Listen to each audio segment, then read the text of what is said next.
What would you consider to be the most famous town in all of video games? Silent Hill? Nuketown? Pallet Town? Blight Town? For me, it would have to be the iconic town of Tristram.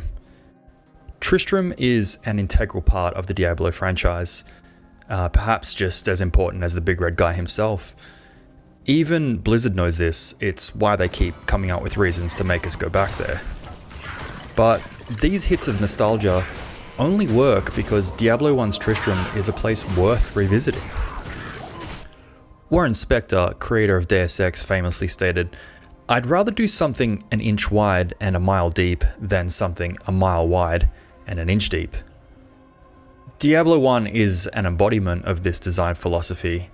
With only 8 NPCs, Blizzard North was able to add depth to these characters, seldom seen in their later titles, and video games period.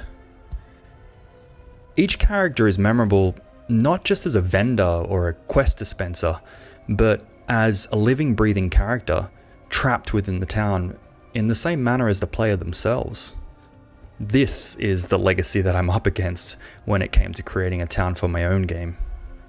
Hi, I'm Christopher, creator of Heathen, a first-person Diablo-like, and this is how I made the town of Saltgrave.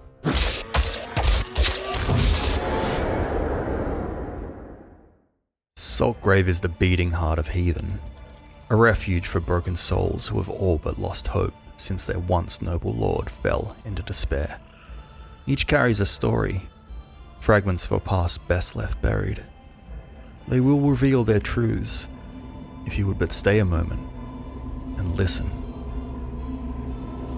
So the first thing I started with was some references. I really like the Hamlet in Darkest Dungeon. I think this has really good composition, this town, with the looming, ruins in the background and everything. Looks great. I also referenced the greatest Dark Souls in the trilogy, Dark Souls 2. Majula is such an iconic place. I just love the vibes of this, and I wanted to do a coastal town as well for my town. So I started with a blockout. The most important part when you're doing a blockout is to get 2 things right, composition and scale. This is why I walked around a lot at the start as well, just to sort of make sure it felt right moving from shop to shop. Because if you don't get this right, then you might end up walking to this certain witch who's just way too far away from the town, and then you're just like, why do you live so far from the town? It takes way too long to reach you, and you start to resent her for it. So you don't want that to happen in your own game. You can see I also put like a little guy in there for scale, and then once I feel confident that the layout works and everything's the right distance, that's when I start moving on to the terrain layer, because this is destructive, so meaning that you can't really go back. It's a bit hard, it gets a bit difficult, so I made sure I got that right. And once that was right, more walking around, making sure everything feels good, and I was pretty happy. So at this point it was like, all right, I'm ready to commit and actually start making everything look nice at this point. So straight into Blender. This is where I modeled all the houses and everything. People often ask me about, my topology on my models and everything like that, but it's nothing special. It's just really dead simple. I try and use as few vertices as possible whenever I'm making stuff, and I try and place stuff by hand as much as I can as well, particularly because it's medieval. So any imperfections that you add just by moving stuff around and not measuring so accurately, that's very accurate to the period. So get away from the grid as much as you can. So here we see one of the more polished locations that I started adding in. I wanted like this Stonehenge sort of thing, like looking out over the coast. This is definitely giving me those like Majula vibes as soon as I got out here, and I was like, hell yeah, that's exactly what I'm looking for. There's the blacksmith shop. That was one of the first buildings that I did. And then the mage's hut. Here you can see some shadows on the ground from the windmill. I knew I wanted to do this because I actually did this in one of my previous games, The Fruit. Shout out if you played The Fruit. So there's the blockout of the castle. It's broken up into pieces, and I was just kind of figuring out where to put it all. I didn't tackle that one straight away because it's just so many parts to it.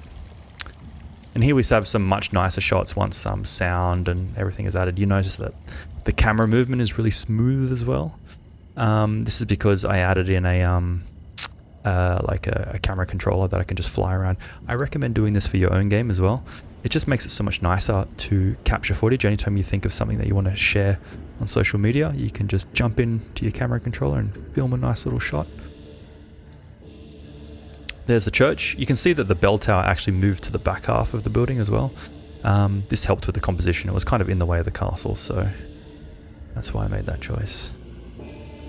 And there's the keep. All sinister looking. I love doing the lights as well at the front. I just did that with like a particle effects, like stretched particle effects for the little light beams. And there's flags on top there as well. I don't know if you noticed that. And there we have the windmill. And here we have a nice coastal shot sweeping through. You can see the sound is like, or hear that the sound is in a really good place at this point as well. I love the creaking of the windmill. That was one of my favorite things to add in.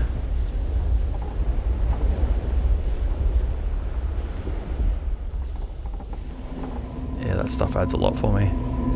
And then as you walk up the steps and approach the keep, I wanted it to feel like really sinister. Like, why the hell do these people live so close to this? Why don't they just leave?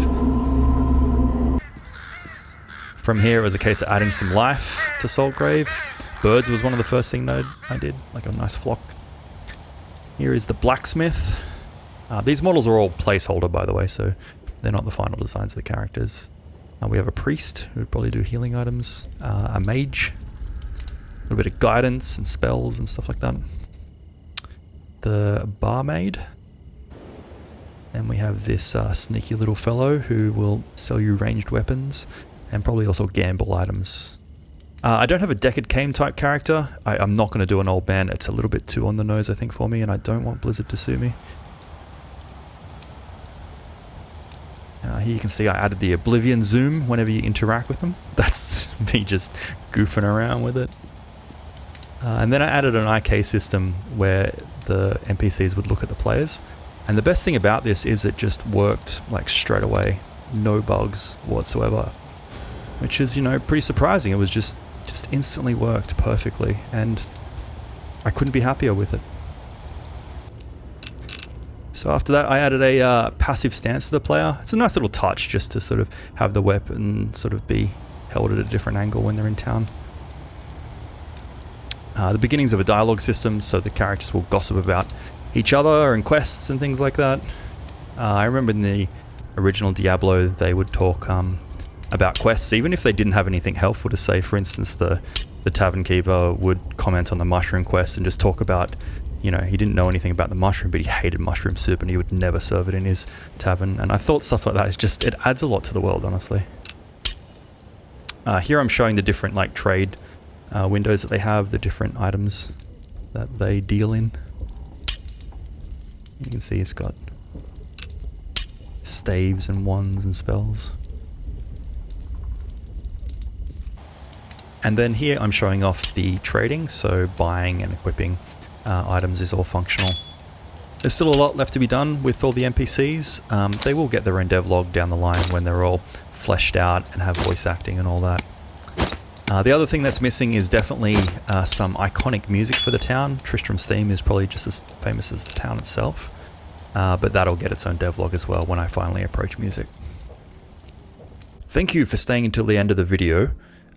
Also a massive thank you to anyone who watched the first devlog. Thanks to the success of that video and the Steam trailer announcement, Heathen was able to hit 20,000 wishlists in just 12 days. So sincerely thank you. That is beyond anything I could have ever expected. When I was making the first devlog, I wasn't sure if I should put in the story about how playing Diablo 1 with my mum was actually the inspiration for Heathen, but I'm glad that I did, because I've received so many lovely comments from you all, and some of you even shared stories of your own about fond childhood gaming memories that you have, you know, with your loved ones, and I loved hearing about them, so thank you. PC Gamer even wrote an article about how motherly love was the inspiration for the game, so I got a lot of brownie points from Mum for that one. And you should know that my mum read through all the comments. So if you left a nice message, then she's read it. And you probably made her day as much as you've made mine. So thank you. I'll see you in the next one.